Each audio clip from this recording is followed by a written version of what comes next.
à professora Cláudia Monteiro e à Sílvia por esta oportunidade de partilhar o trabalho que tenho desenvolvido no ISCTE como arquiteta e como investigadora.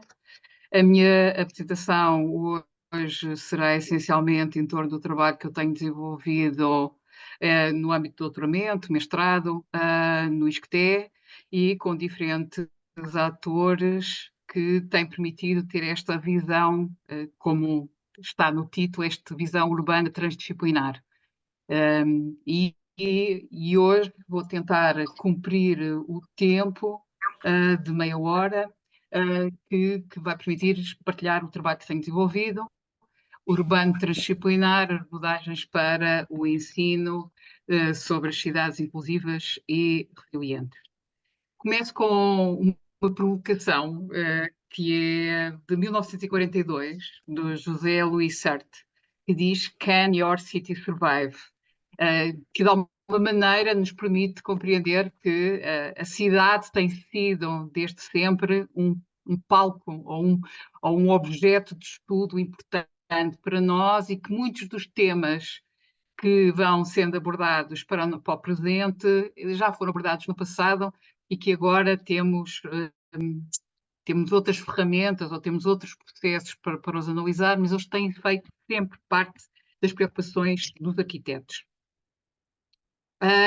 Começo primeiro por esta contextualização, ou seja, que é como é que nós podemos olhar para a cidade.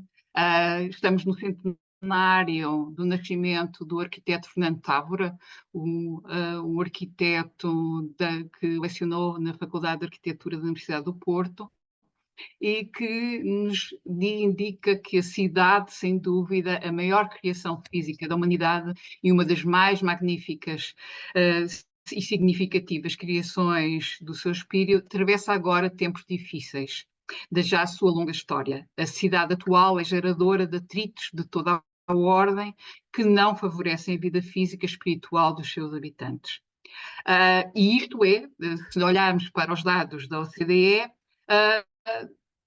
também é sublinhado isto e que diz que até 2050, possivelmente 70% da população viverá em cidades. Portanto, esta problemática, do espaço urbano da cidade é efetivamente uma área muito importante para ser estudada, não só por arquitetos, mas também por arquitetos.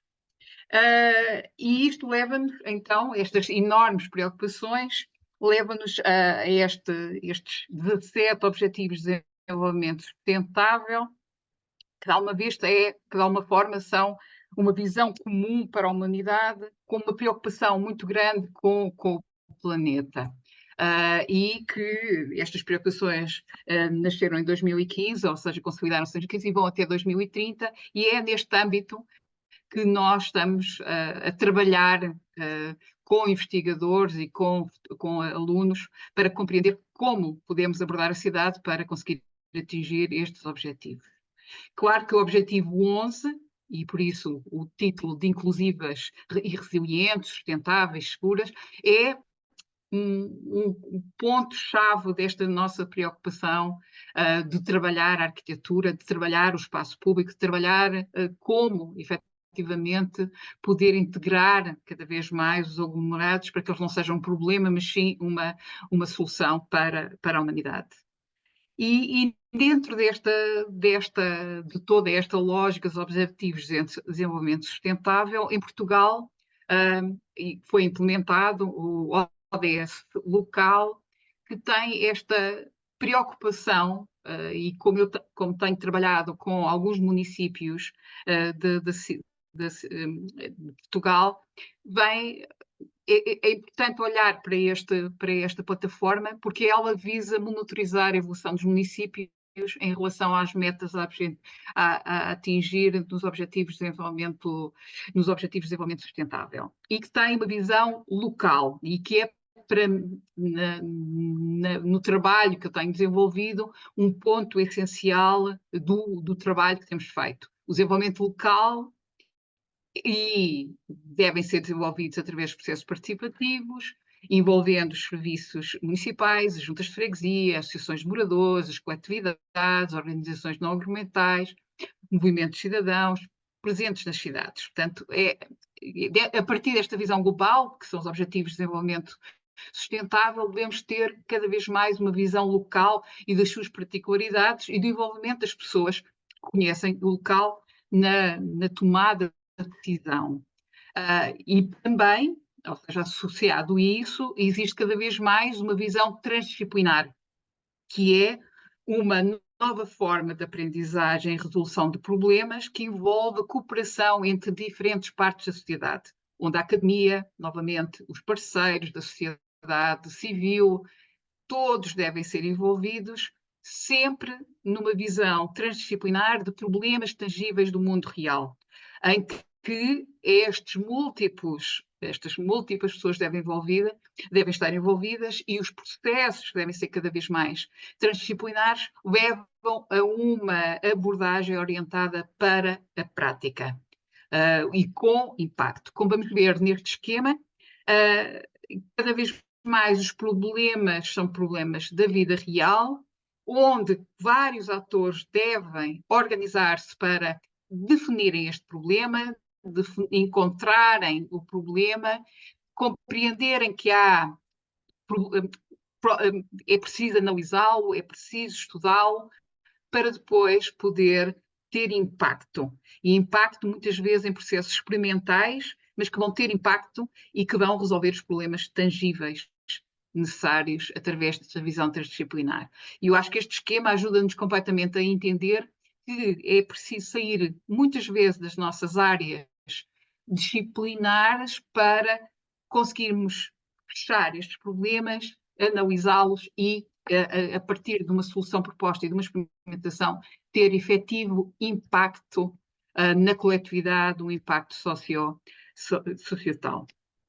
Não pode, claro que esta visão parte de dois grandes mestres que todos nós conhecemos, o Lefebvre e Jean Jacques, em que o direito à cidade é enfatizar a inclusividade, a acessibilidade, a democracia nos espaços urbanos. Outra vez, se nós olharmos num discurso de 1968, e as cidades têm capacidade de oferecer algo para todos quando elas são e envolvem todos, como nos diz em 1961 a Jean Jacques.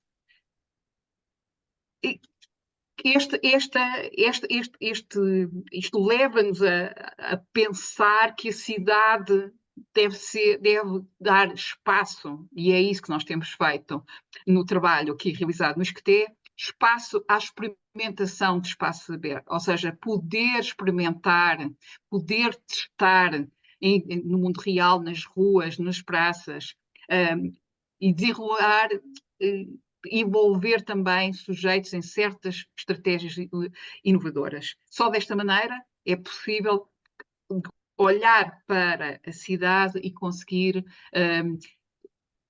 soluções mais próximas, mais desenvolvimento local, que são cada vez mais importantes para chegar à população e entender, a própria população compreender o papel dos experts, como vários autores dizem. Eu destaco aqui, depois, o Marcos Rosa, que tem feito um trabalho muito importante neste desenho do co-desenhar a cidade. Ou seja, é preciso, neste processo, então, se vamos envolver as pessoas, e se é preciso processos experimentais, o co-desenho, fazer cidade coletivamente, e o coletivo é no coletivo que está este grande potencial de mudança e de poder construir novas lógicas para a cidade. Isto leva-nos a um conceito que tem sido muito explorado na Europa, que foi desenvolvido por Stavridis, que são os comuns urbanos. As práticas de comunalização produzem, sobretudo, novas relações entre pessoas, levam a encontros criativos, negociações pelas quais se organizam e formam partilha para ganhar bens, ou criar uma vida comum, uma visão comum, trabalhar para o bem comum. Há um trabalho que não posso deixar de referir nesta lógica de contextualização, que é este trabalho de Co-Cities, que se estamos a trabalhar com comuns urbanos, temos que trabalhar para o coletivo, significa que é necessário um novo modelo de governação urbana, e para isso é necessário um caminho de gestão mais equitativa, é preciso que o desenho destas soluções esteja cada vez mais no contexto local, e a experimentação na construção de comunidades urbanas justas e autossustentáveis é um papel, é um objetivo fundamental neste processo. A cidade é uma plataforma para partilhar e colaborar numa decisão participativa e produção entre pares. Isto leva a que se olhe com muita atenção para a metodologia das co-cidades.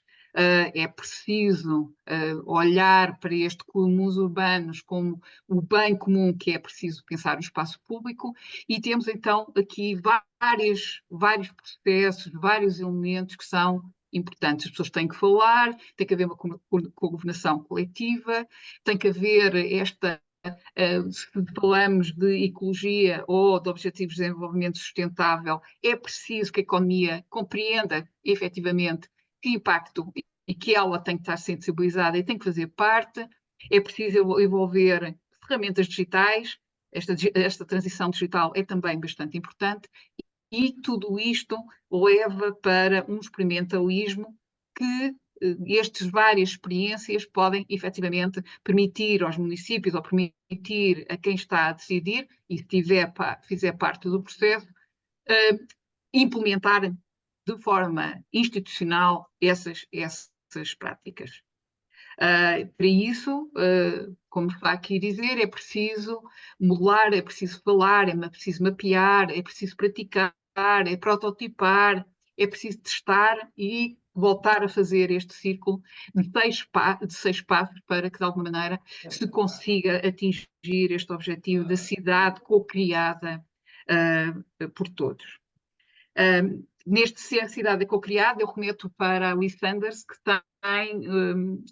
que nos fala sobre as ferramentas que nós podemos utilizar. E estas ferramentas são uma parte importante para nós permitirmos a criatividade e a comunicação na mão das pessoas. E este pensamento, a ação coletiva. Como vamos abordar todo este contexto, como é que vamos abordar estas questões no ensino? Eu remeto para o que o Jeremy Thiel tem dito. Jeremy Thiel tem este trabalho muito importante para quem está a trabalhar estas relações de cocriação e de novas alternativas.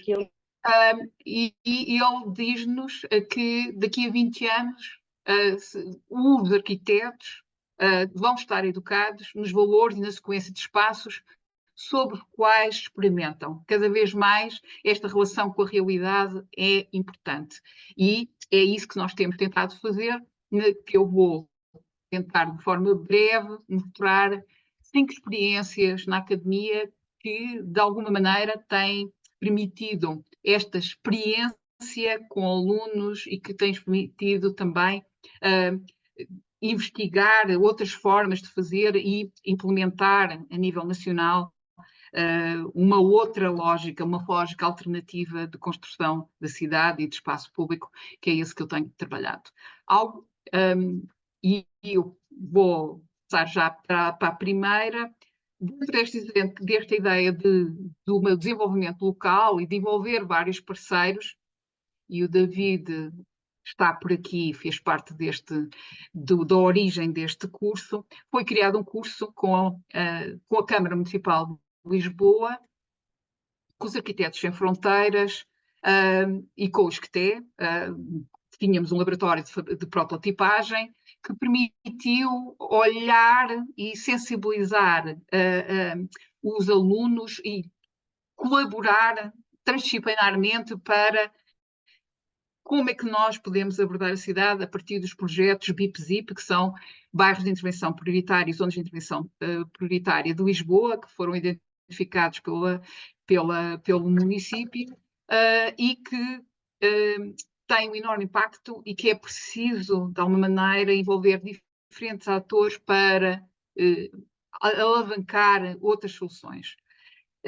Este curso tem estas 4 edições. Esta é a carta do BIPSIP com 67 espaços identificados na cidade como sendo prioritários de intervenção.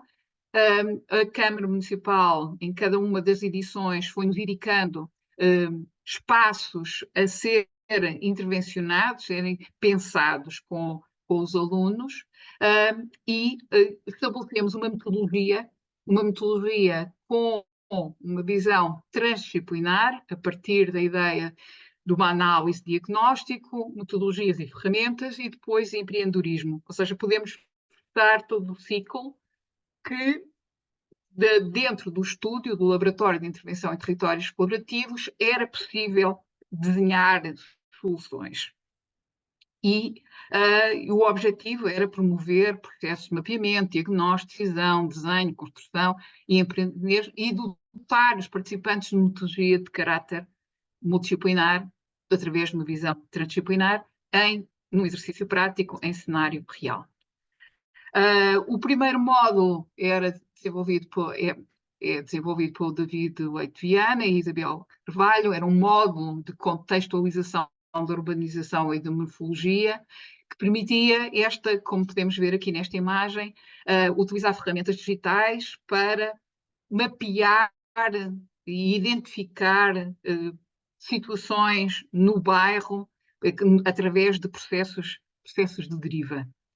Estes passavam depois para o modo de processos colaborativos e participativos de desenvolvimento local, agora em conversas com a população, e esta interseção permitia compreender efetivamente quais eram os espaços onde os alunos poderiam intervir e olhar para processos de adaptabilidade, de como podíamos intervir, mesmo que de forma temporária, numa lógica de urbanismo tático, de pequenina ocupação durante algum tempo, motivar as pessoas a compreender que aquele espaço poderia ser diferente.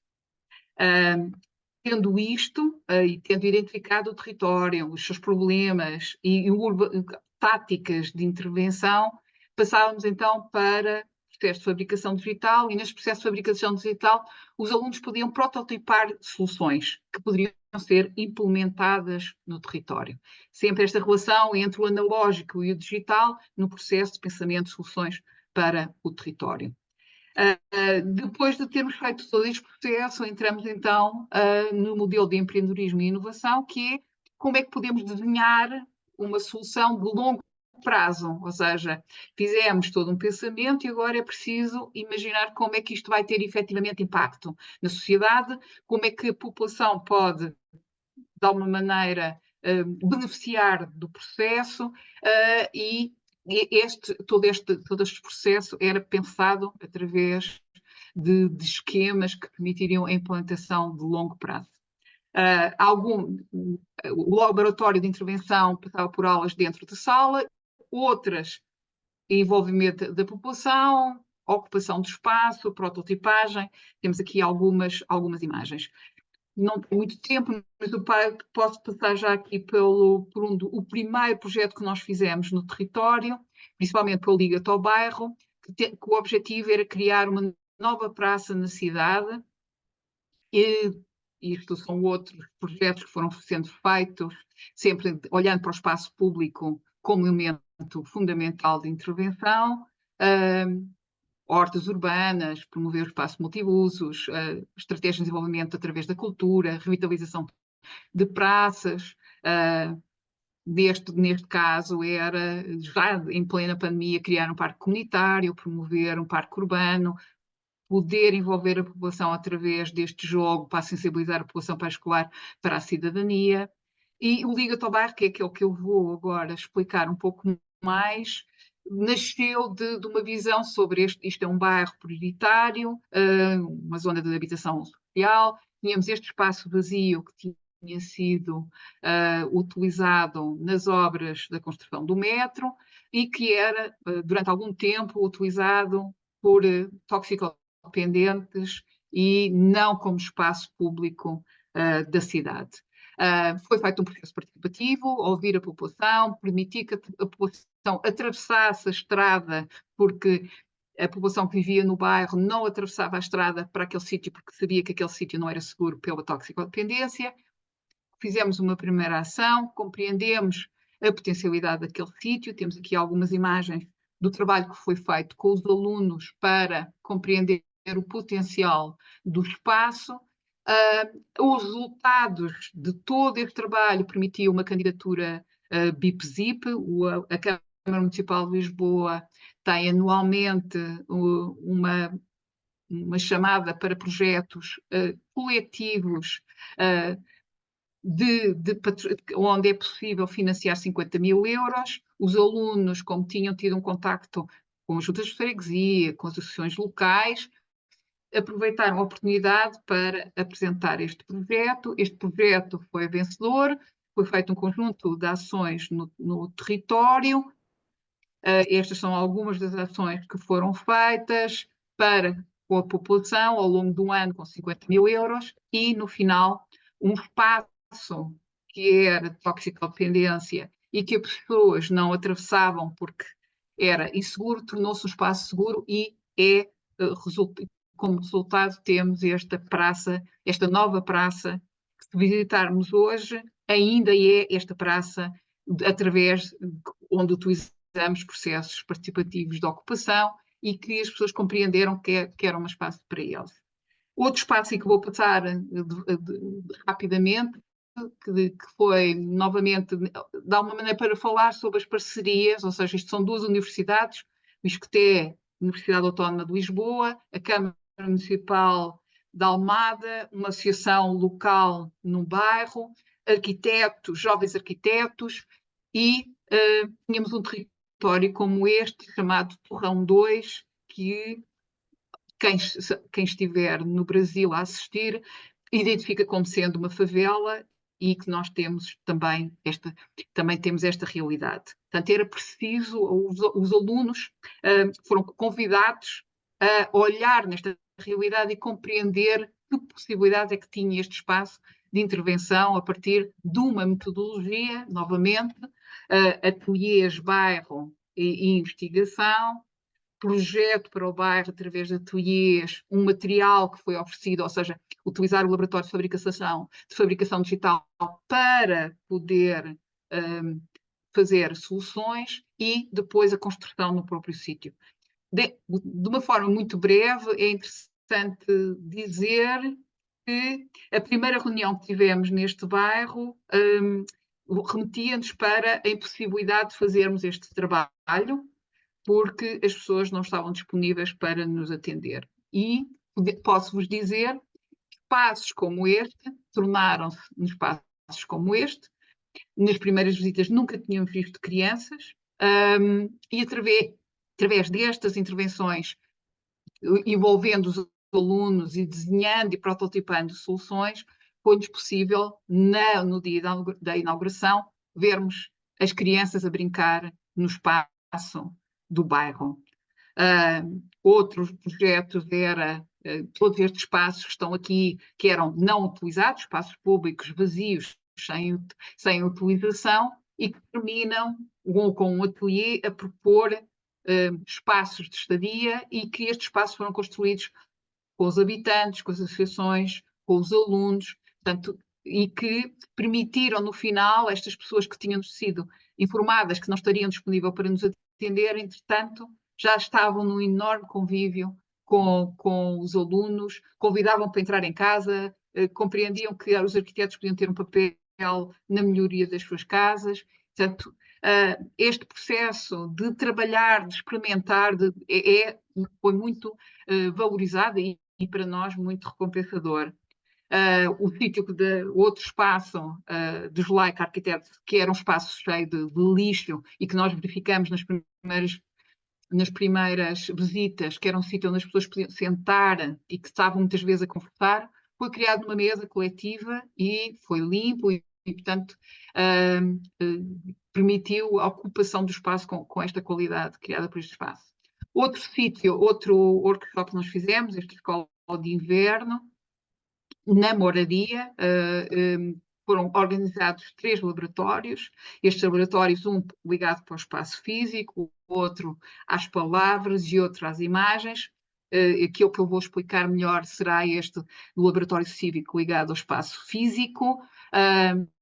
Utilizamos vários dispositivos para estas conversas, para compreender melhor o espaço. Novamente, fizemos a deriva, imprimimos as fotografias dessa deriva e colocamos numa maquete, utilizamos a maquete do espaço como forma de comunicação e diálogo, para perceber as potencialidades, para identificar sítios a intervir, e isso permitiu estas enormes discussões, não apenas com arquitetos, que temos aqui não são apenas arquitetos, há pessoas de outras áreas, sociólogos, assistentes sociais, portanto, muitas outras pessoas que nos ajudam neste processo de construção de soluções, tendo dispositivos de cocriação, como a maquete, que podemos ver aqui.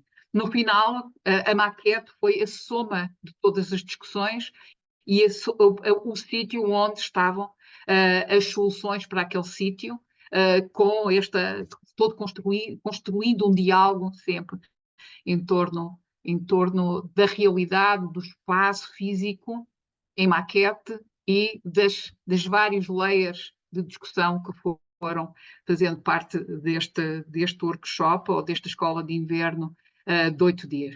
E no final podemos ver nesta imagem, é a maquete como elemento de comunicação e depois os painéis finais de resultados do trabalho que foi feito de discussão para a apresentação em exposição. Não disse, mas o anterior também envolveu a Câmara Municipal de Lisboa, também envolveu a HK, envolveu todos estes processos, envolvem sempre vários atores locais, vários decisores, que têm permitido esta discussão mais alargada e mais rica em torno do espaço público. Uma escola de verão que nós fizemos, neste caso envolvendo a Câmara de Cascais as associações locais nas áreas urbanas de género ilegal, nos anos 70, 80, foram construídos um conjunto de casas de autoconstrução, havia um enorme déficit de habitação na cidade de Lisboa, na área metropolitana de Lisboa, não é só na cidade de Lisboa, não é só na área metropolitana de Lisboa, há outras partes do país também onde isso aconteceu, mas a área metropolitana de Lisboa tem vários assentamentos de autoconstrução. E nestes vários assentamentos de autoconstrução, que assumem depois o nome de áreas urbanas de género ilegal, era o desafio da Câmara Municipal de Cascais. A arquiteta Filipe Roseta convidou-nos a pensar soluções para o espaço público. Criamos uma metodologia, que é esta que está aqui, de aproximação, reconhecimento, ideação e prototipagem, através de vários toolkits e várias escolas e várias masterclasses, que permitiram discutir os vários tópicos através de umas cartas, outra vez como meio de comunicação, ou seja, comunicarmos através de vários dispositivos que permitiam depois ao grupo que estava sob o território, novamente a maquete e as cartas, fazer sínteses que depois permitem discussões e que permitem chegar outra vez a estes vários layers de discussão e de solução. E como podem ver, temos aqui uma sala muito rica de discussão em torno dos trabalhos, com 2 dispositivos, as cartas, que fomos criados especificamente para esta escola de verão, e as maquetes. Isto permitiu a prototipagem no nosso laboratório de fabricação digital de soluções, para depois nós podermos ir para o território e fazermos ações, mesmo momentâneas, no território. Uma delas era criar estes utensílios que permitiram-nos, durante uma manhã, estar num bairro e chamar as pessoas. Isto era uma praça que estava cheia de carros, nós conseguimos, de alguma maneira, cercar este espaço com vegetação e chamar pessoas para imaginar que aquele espaço não tinha carros, como é que ele poderia ser efetivamente um espaço para todos, onde tinham stencils de árvores, bancos, conversa, e, tanto, as pessoas eram convidadas a desenhar nesse espaço o que é que poderia vir a ser no futuro esta realidade de um espaço que está sempre ocupado por carros. Estas são algumas das soluções que foram apresentadas, e depois há sempre um componente importante nestas escolas de verão, ou nestes processos de ensino envolvendo vários parceiros, que é a exposição. No final, permitir à população que foi envolvida, a Câmara e todas as associações, poder refletir e observar o trabalho que foi feito pelos alunos. Portanto, pedimos-lhe a eles a ajuda, e agora o que fizemos foi retribuir e apresentar à população em geral, através de uma exposição, os resultados do trabalho realizado. O mesmo foi realizado depois, foi realizado um ano depois no Barreiro, a mesma lógica novamente, neste caso com a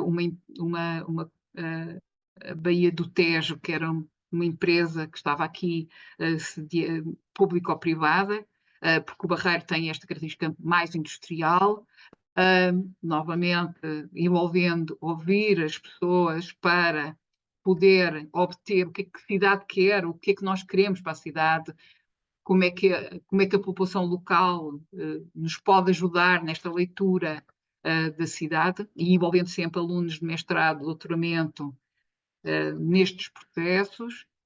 Os dispositivos, convidamos um investigador especialista em desenho de serious game, que veio, o Micael Sousa, que veio dar aqui uma masterclass de como podemos ter estes dispositivos de conversação. Outros elementos, temos aqui vários dispositivos que foram utilizados, por exemplo, com os bombeiros, depois com as associações de moradores, para eles nos irem falando sobre o que era expectável, ou o que é que quais eram as suas necessidades, e depois, novamente, este ir para o território, criar dispositivos que permitam este diálogo e este conversar mais alargado com a população em geral, e fomos para a praça com este dispositivo e conversamos com várias pessoas para compreender que impacto é que poderia ter as soluções que estávamos a pensar no território específico do Barreiro. E terminamos com uma exposição, como sempre, de divulgação dos vários resultados. Todo este trabalho passou agora, e já estou a terminar, todo este trabalho está a ser neste momento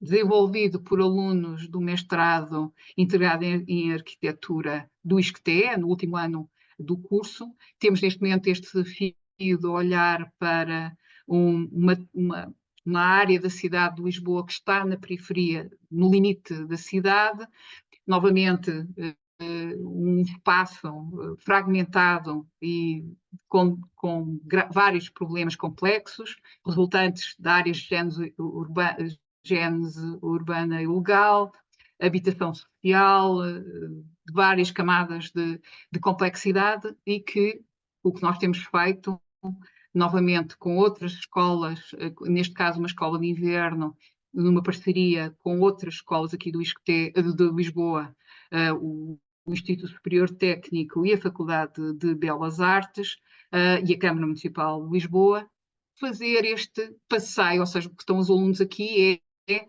compreender, através de derivas e passeios e conversas com vários atores locais, partilhar conhecimento através de algumas lectures que permitam aos alunos compreender esta transferência de conhecimento que tem a academia, utilizar dispositivos que permitam conversar sobre os problemas e chegar a determinados resultados, e esta discussão permanente com vários parceiros que temos aqui, são funcionários da Câmara, técnicos da Câmara Municipal de Lisboa, alunos de doutoramento, alunos de mestrado de diferentes escolas, sociólogos, antropólogos, que nesta discussão rica novamente através de uma maquete e através desta comunicação, conseguimos efetivamente chegar a soluções interessantes. E para terminar, e poderei depois, se houver necessidade se tiverem algumas questões, aprofundar melhor aquilo que foi dito.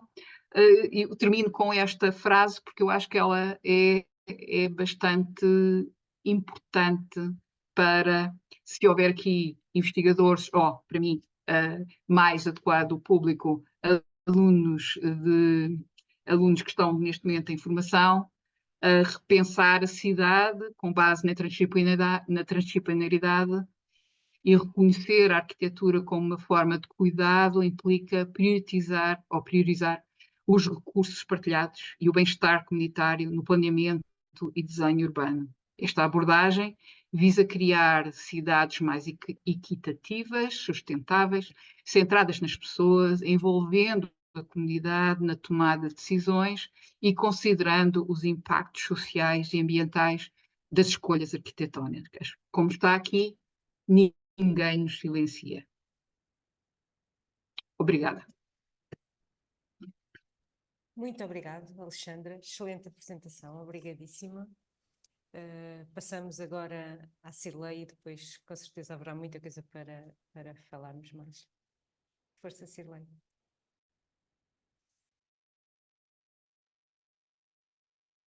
Só um momento.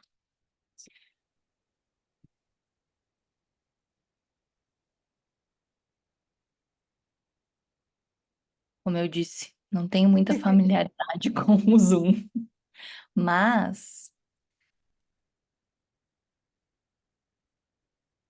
deixa eu ver se vai dar certo. Está perfeito. Sim? Deu certo. Então tá bom. Sempre temos a primeira vez aqui. Bom, então, boa tarde a todos. Eu vou falar sobre o uso de metodologias criativas no ensino. Diferente do que a Alexandra apresentou, eu vou falar de coisas mais voltadas para o ensino da graduação, não da pós-graduação, com alunos mesmo acadêmicos da graduação.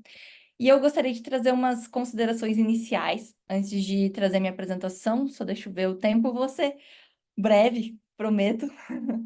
Vou trazer umas considerações iniciais. O que eu trago aqui não é nenhuma grande inovação metodológica, mas é a maneira de ensinar usando da criatividade. Quando eu entrei no curso de arquitetura, não sei aí em Portugal, ou se tem algum outro país, mas não sei onde a Alexandra está falando também de Portugal, né? Mas o que eu notei sempre, eu não sei se os alunos de vocês são assim, eles entram querendo muito estudar o urbanismo, as histórias e teorias. Mas na verdade não, eles querem mais é fazer projeto e nós, professores das histórias, teorias, urbanismo, a gente acaba sofrendo para trazer um certo engajamento para os alunos nessas disciplinas. Eu, pelo menos, quando era aluna, eu sentia isso e quando me tornei professora, também comecei a sentir isso. Então, como engajar eles e como fazer com que eles aprendam no final de tudo, né? Eita. Aí. Aqui estava o slide que eu ia falar que eles são muito atuantes e gostam de fazer projeto e a gente tem que lutar nas nossas outras disciplinas, né, com os alunos. Então, eu queria fazer uma provocação, ninguém precisa responder agora, se quiser falar depois. Eu gostaria que vocês pensassem no nome de um professor que foi marcante na vida de vocês. Tem gente que aqui se formou há 10, 15, 20, mais anos do que eu, mas alguém que você lembra que realmente fez diferença no teu ensino e que te apresentou algo que você lembra até hoje. Eu lembro de professores que eu tenho certeza que quando eu tiver 50 anos de formada, eu vou me lembrar do que eles me apresentaram e do ensino que eu tive com eles. Então, quero que cada um pense nesse professor aí e no que você aprendeu com ele. Então, agora sim, de uma maneira prática, o que eu vou trazer das metodologias. Quando eu quis atuar nessas áreas mais urbanas, teóricas e a história, eu comecei a querer estudar melhor como era essa questão do aprendizado. Longe de mim trazer neurociência aqui, é uma coisa muito complexa, enfim, mas só um pequeno detalhe que eu queria apresentar é essa parte do cérebro que está em destaque, que se chama hipocampo, ele está envolvido com as formações de novas memórias do ser humano, e ele está associado tanto à questão de aprendizagem quanto de emoção. Então, um lugar que gera as nossas memórias, ele traz essas duas questões unidas ali no nosso cérebro, que é muito mais complexo que isso, mas só para trazer um adendo aí. Então, a partir disso, dessa neurociência e desse entendimento de que o aprendizado está ligado à emoção, e eu tenho certeza que tudo que a Alexandra apresentou gerou muita emoção nos alunos, porque teve engajamento, uniu comunidade, foi transdisciplinar, e eu tenho certeza que eles jamais vão esquecer do que eles aprenderam ali.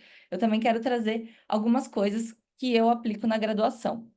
Então, pensando que o aprendizado está ligado à emoção do ser humano, que isso vai ficar na memória, desde o primeiro dia de aula, eu já tento trazer uma certa emoção, onde eles escrevem uma carta para eles mesmos, dizendo o que eles esperam com aquele curso. Então, tem gente que espera simplesmente sair de casa para não ver os pais e estar em outro lugar estudando.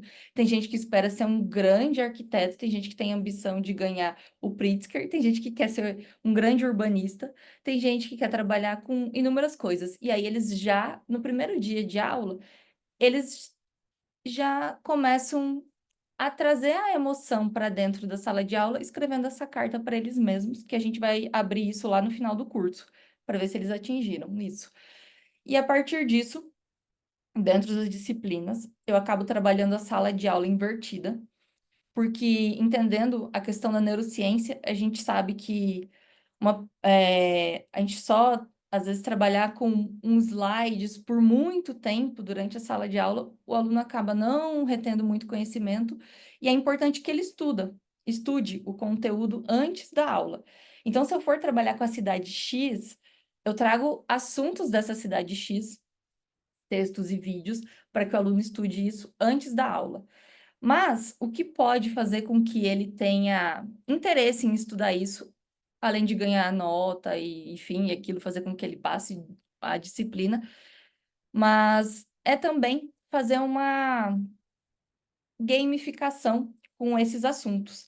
Então, a primeira coisa que acontece na minha aula, antes de qualquer discussão, então hoje a gente vai trabalhar sobre a cidade X. Eles já estudaram em casa sobre a cidade X, leram os textos, viram os vídeos, e a primeira coisa que eu faço é um quiz, em que eles participam em grupo desse quiz. Então, além de estimular a competição, estimula também o auxílio entre eles, porque é em grupo. E não sei se dá para ver o que eu marquei, mas eles levantam umas plaquinhas. Eu já fiz isso online, mas às vezes a gente não tem uma conexão boa, então hoje eu deixei tudo manual. E eles levantam umas plaquinhas e essas perguntas são referente ao que a gente vai tratar na aula e que eles previamente estudaram antes de eu ensinar qualquer coisa. Eu só fiz uma curadoria do conteúdo que eu passei para eles e eles mesmos foram atrás desse conteúdo. Então aqui eu inicio a aula, faço esse quiz e aí eles vão pontuando e alguém vai ganhar lá no fim do semestre e ganha pontos, enfim. E aí eles ficam bastante contentes, dá para ver quem vai ganhando, enfim, eles gostam de tirar foto, registra, já gerando uma emoção para a aula. E a partir disso, na aula a gente acaba discutindo a teoria e faz as atividades práticas. Então, eu vou trazer alguns exemplos de atividades práticas. Aqui a gente contou a história das cidades e da arquitetura de maneira geral. Eu trabalho também, gosto muito da interdisciplinariedade dentro das disciplinas da graduação. Eu trabalhei com as professoras aqui de desenho, graficação, onde os alunos acabavam fazendo os desenhos de cidades e arquiteturas com essas professoras, e comigo era mais a parte de conteúdo teórico. E eles fizeram essas linhas do tempo contando as histórias das cidades e da arquitetura.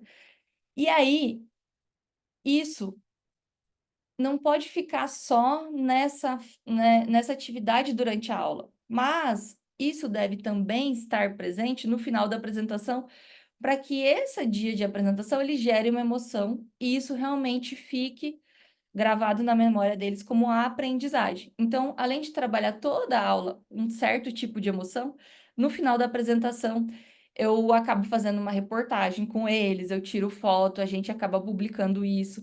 Então, se torna um final de trabalho que eles se sentem valorizados por aquilo que eles fizeram. E eles se sentem felizes, satisfeitos e acabam saindo uma aprendizagem um pouco mais efetiva.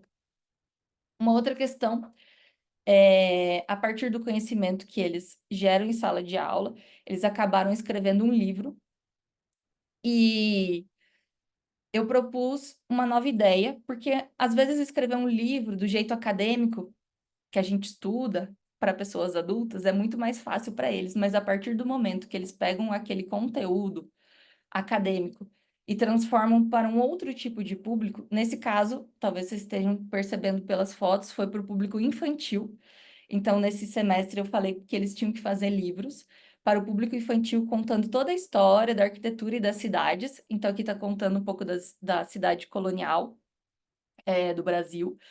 E eles fizeram esses livros com base num texto voltado para as crianças.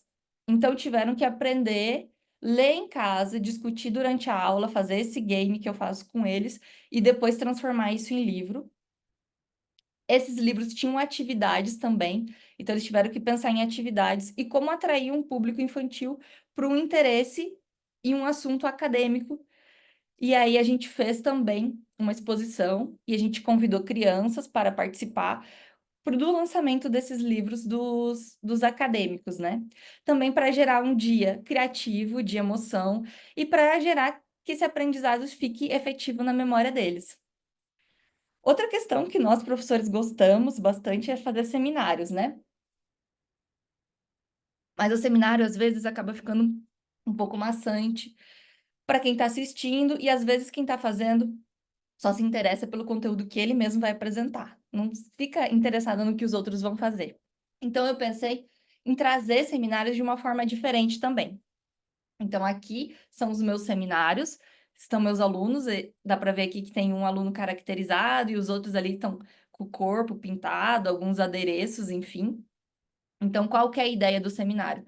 Que eles apresentem um conteúdo do jeito que eles quiserem, que eles acharem o mais criativo e a maneira mais que eles acham que melhor se aprende.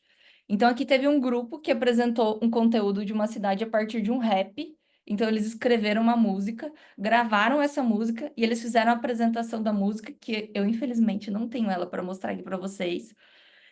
E aqui é um outro tipo de apresentação que eu peço para eles apresentarem teóricos, mas que eles se coloquem em primeira pessoa.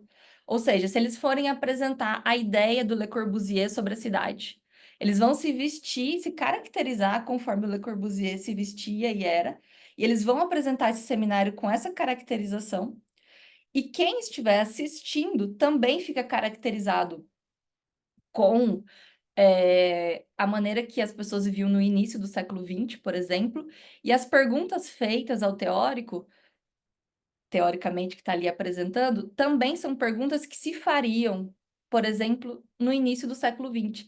Então, a gente pergunta coisas sobre a cidade, pensando que a gente está estudando uma cidade lá do início do século XX. Então, isso acaba envolvendo tanto o público quanto o grupo de apresentadores desse seminário aí. Aí eu não me lembro quem ele estava caracterizando, mas algum arquiteto que fumava charuto e usava gravata, terno, enfim, algum assim. E a partir disso, dessa minha atividade em sala de aula, eu inspirei os meus colegas de trabalho e a gente teve um desafio de criar uma atividade memorável para todos os professores do centro universitário que eu trabalho, tiveram que criar atividades memoráveis para os alunos, e a gente foi nesse congresso vestido assim. Cada um escolheu um teórico, um arquiteto, um urbanista de referência da história, e todo mundo foi vestido assim. Eu não sei se vocês conseguem identificar algum aí, mas tem muita gente famosa. A gente foi caracterizado. E a gente ficou andando pelo congresso dessa forma. O que eu quero dizer com isso? Que todo mundo no congresso ficou extremamente curioso para saber o que a gente estava fazendo vestido daquele jeito. Então a gente gerou curiosidade entre os nossos colegas de trabalho e depois quando a gente foi apresentar o que a gente estava fazendo dessa forma, todo mundo prestou atenção e ficou esperando a nossa apresentação. E isso a gente acabou fazendo no nosso primeiro dia de aula com os nossos alunos da graduação. São alunos tanto do primeiro ano quanto de todos os outros anos, e a ideia foi que eles adivinhassem quem era cada um de nós, quem nós estávamos representando, e isso acabou gerando a curiosidade, gerou a emoção e a aprendizado de uma maneira mais efetiva. Outras formas que a gente achou de ensinar, além da sala de aula, foi eu e a minha coordenadora, a professora Solange, que eu acho que ela está assistindo também. A gente criou um podcast que a gente acaba publicando no YouTube, que é a mesma coisa que vocês fazem aqui com o PNUM e com tantas outras atividades que acontecem, que a gente, fora da sala de aula, tentar trazer conteúdos que a gente não consegue abordar no tempo que a gente tem nas disciplinas, né? Então, a gente, nesse podcast, que é Arte, Arquitetura e Cultura, a gente já tratou de morfologia urbana, a gente já entrevistou a Mariana Diniz, que estuda aí com vocês, com alguns de vocês. A gente já trabalhou em inúmeras atividades que focam em arte, arquitetura e cultura. É algo além da sala de aula, né? Então, como consideração final para essas, como eu disse, são diversas atitudes e metodologias que não são uma grande inovação, mas que trazem a criatividade de uma maneira que o conteúdo fique atrativo e atraente e que gere o principal que a gente busca como professor, que é o aprendizado. Então, para fechar a apresentação, eu trouxe uma frase que é: a emoção leva à aprendizagem e a metodologia criativa desperta o interesse. Que quando eu me formei e iniciei como docente, foi esse minha principal questão de como gerar interesse e aprendizagem. E hoje, 10 anos depois, lecionando, então eu tive muitos testes de metodologias, trabalhei muita coisa que deu certo e muita coisa que não deu certo. E dentre tudo isso que eu acabei trabalhando, eu separei essas metodologias que eu trago como uma forma criativa de ensinar, então, esses alunos de graduação do curso de Arquitetura e Urbanismo aqui da minha cidade. Então, eu agradeço pela atenção, fui bem sucinta, e espero que eu e a Alexandra a gente fique aí em aberto para responder as questões e debater e trazer as discussões em cima disso.